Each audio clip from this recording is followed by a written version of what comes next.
Assalamu alaikum, bonjour à toutes et à tous et bienvenue pour une nouvelle vidéo. Cette semaine, on va parler un peu d'actualité et de ce qui se passe au Maroc. Vous avez dû certainement voir quelques parties que je vais aborder, mais peut-être pas tout. Notamment cette forte canicule qui touche actuellement le Maroc et plus précisément le sud du Maroc, avec des villes qui étaient jusqu'ici plutôt préservées vis-à-vis de la chaleur et de la canicule comme Agadir, et des changements que cela va forcément impacter au niveau du Maroc pour les années à venir. On va aussi aborder le sujet des pastèques au Maroc, un sujet qui revient chaque année, mais cette fois-ci, on a des informations un peu plus officielles sur les dangers que cela peut représenter pour votre santé, donc faites très attention. Et cela touche aussi l'étranger, puisqu'il y a de nombreuses pastèques qui sont exportées vers l'Europe, notamment si vous habitez toujours en France. Vous le voyez quand vous allez dans les supermarchés et que la provenance est affichée au moment d'acheter votre pastèque. Vous avez souvent soit l'Espagne ou bien le Maroc en exportateur, donc faites attention encore une fois. Et enfin, on abordera également le sujet du prix, du cours du café qui explose dans le monde et qui touche aussi le Maroc. Vous le savez, le Maroc est un pays extrêmement consommateur de café.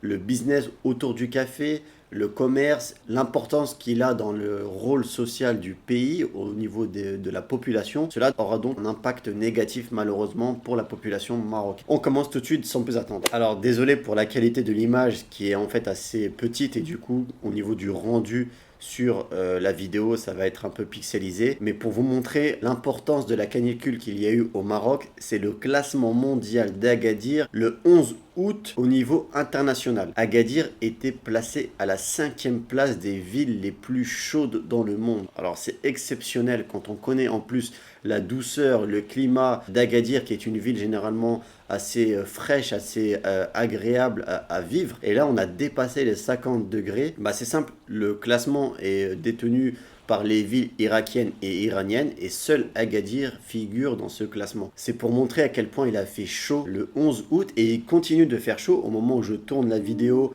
Moi je suis aussi à Agadir et je peux vous assurer qu'il fait toujours aussi chaud. Alors il fait moins chaud que les 50 degrés affichés le 11 août, mais la canicule continue toujours. Alors cela va forcément impacter la population marocaine, mais aussi les touristes qui viennent en général au mois d'août à Agadir pour profiter d'un climat peut-être plus doux que dans les autres villes, et cela va forcément changer. Pour ceux qui connaissent la région Sousse depuis plusieurs années, on venait à Agadir au mois d'août, on savait qu'on avait du brouillard, qu'on allait avoir même parfois du vent frais durant ce mois-là. Et bien depuis quelques années, c'est vrai que le climat a fortement changé pour observer des gros jours de canicule dans la ville. Mais attention, ça ne concerne pas qu'Agadir, hein. La canicule touche quasiment tout le Maroc. Je crois que de mémoire, il n'y a que Essaouira qui est plutôt préservé de ces fortes chaleurs. Il fait assez beau à Essaouira. Quand on voit la météo affichée pour Essaouira, on se dit qu'il fait quand même assez frais, mais même pour une ville comme Essaouira, atteindre des températures comme 29-30 degrés, c'est assez exceptionnel. C'est dire à quel point la chaleur touche le pays actuellement. Dernière chose sur ce sujet, faites attention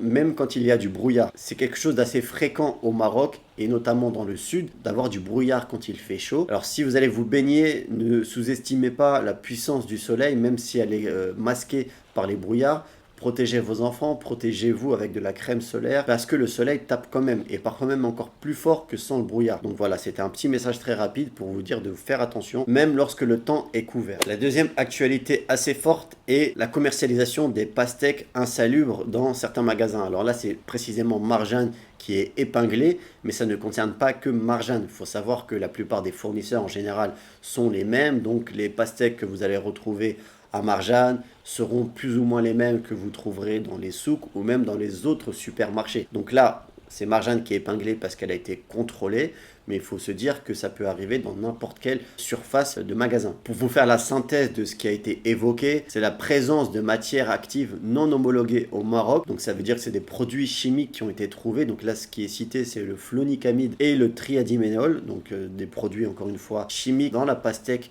qui est commercialisé pour la population marocaine et qui a été trouvé. Officiellement, toutes ces pastèques ont été retirées de la circulation dans les supermarchés marocains et les autres qui ont prouvé qu'ils respectaient bien les normes sont toujours sur le marché. Mais dans les faits, faites attention quand vous achetez des pastèques au Maroc et je pense même dans le monde entier. Je ne sais pas pourquoi, alors s'il y en a qui le savent, dites-le moi en commentaire, mais c'est un fruit qui est sujet à énormément de pesticides. Peut-être que c'est un fruit qui attire beaucoup les insectes et que du coup, les producteurs, pour économiser et pour éviter les pertes, utilisent encore plus de pesticides que dans les autres fruits et légumes. Mais voilà, là c'est un fait, la pastèque est un fruit qui est énormément sujet aux pesticides. Le mieux est d'essayer de se rapprocher de producteurs bio. Ça existe au Maroc, ce n'est pas encore dans toutes les villes, toutes les régions, mais il y a de plus en plus de producteurs bio qui se lancent dans la pastèque. Ils essayent d'utiliser des produits uniquement bio pour l'élevage et pour faire pousser ces pastèques-là. Bien sûr, le prix va être beaucoup plus élevé, mais la qualité, ça se paye.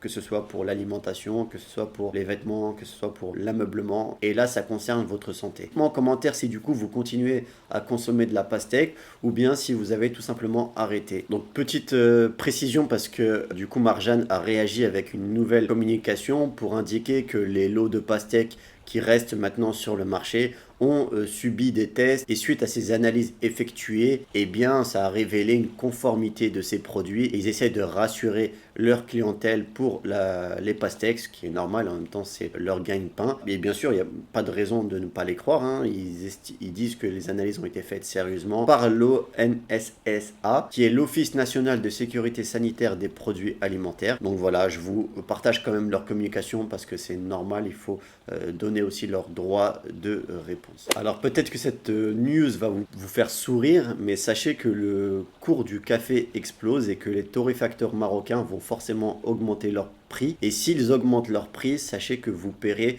plus cher votre café au Maroc. Il faut savoir que le café au Maroc joue un rôle primordial dans la société. Et vous le voyez, si vous venez au Maroc ou si vous vivez au Maroc, les cafés sont pleins en général. C'est un commerce qui fonctionne. C'est pour ça que la concurrence est rude. Il y a toujours de plus en plus de cafés. Alors oui, il y a un gros turnover, hein. Il y a beaucoup de cafés qui ferment pour 2 fois plus qui ouvrent à côté. Vous pouvez avoir 4 cafés dans la même rue qui sont collés. Ça pose aucun problème. Et ils vont tous travailler. C'est simple, le Marocain lambda, quand il va avoir un temps libre, il va aller s'asseoir dans un café, passer le temps, discuter avec ses amis, attendre un coup de fil pour du business. Les samsars, c'est leur lieu de travail, c'est là où ils font toutes les rencontres, où ils sont au téléphone toute la journée. Les étudiants, il y a de plus en plus d'étudiants marocains qui travaillent dans les cafés aussi. Ils cherchent des étages dans les cafés pour travailler tranquillement, dans le calme, avec une bonne connexion Internet. Bref, le café joue un rôle essentiel au Maroc. C'est la culture du pays et que du coup l'augmentation du café dans le royaume marocain risque d'avoir un impact négatif pour le portefeuille de la population marocaine. Il faut le savoir, ça va augmenter, mais après, comme quasiment tout a augmenté au Maroc, là je n'ai pas parlé dans la vidéo news, mais le diesel a aussi augmenté pour dépasser les 12 dirhams encore une fois. C'est le yo-yo du cours des prix, ça baisse, ça remonte, ça baisse, ça remonte, malheureusement ça monte plus que ça ne rebaisse. Voilà pour cette vidéo news, faites attention quand vous venez au Maroc en été, il fait de plus en plus chaud. Moi je conseille toujours, surtout si vous venez en tant que touriste, de venir hors saison. Le Maroc est un pays tellement beaucoup plus agréable à voir et à profiter hors saison. Les mois de septembre ou les mois de mars sont généralement les meilleurs mois, il fait bon, il y a moins de monde dans le pays. Les gens sont aussi plus détendus, plus joyeux, plus accueillants qu'en été où tout le monde est tendu, les prix sont plus chers, la vie est plus chère. Pour aller à la plage, il y a plus de monde, il y a plus de circulation, plus de trafic. Bref, l'été, c'est vraiment 2 mois qui sont assez compliqués et surtout le mois d'août au Maroc. Après, je sais que bien sûr, ceux qui ont des enfants n'ont pas forcément le choix de venir en été. Donc voilà pour cette vidéo news de la semaine. J'espère que vous aurez appris des choses. N'hésitez pas à vous abonner si vous ne voulez rien rater des prochaines vidéos sur la vie au Maroc. Vous le savez, c'est une chaîne qui est dédiée pour l'expatriation, la hijra dans le royaume marocain. N'oubliez pas le livre que j'ai écrit si vous souhaitez partir vivre au Maroc, le lien est dans la description. D'ailleurs, si vous vous apprêtez à vous installer au Maroc, j'avais fait une vidéo la semaine dernière pour savoir le prix du logement dans le pays. Je vous laisse avec cette vidéo qui va s'afficher sous peu. Quant à moi, je vous dis à la semaine prochaine, Inch'Allah, pour une prochaine vidéo. Et surtout, n'oubliez pas, prenez soin de vous, prenez soin des autres. Assalamu alaikum.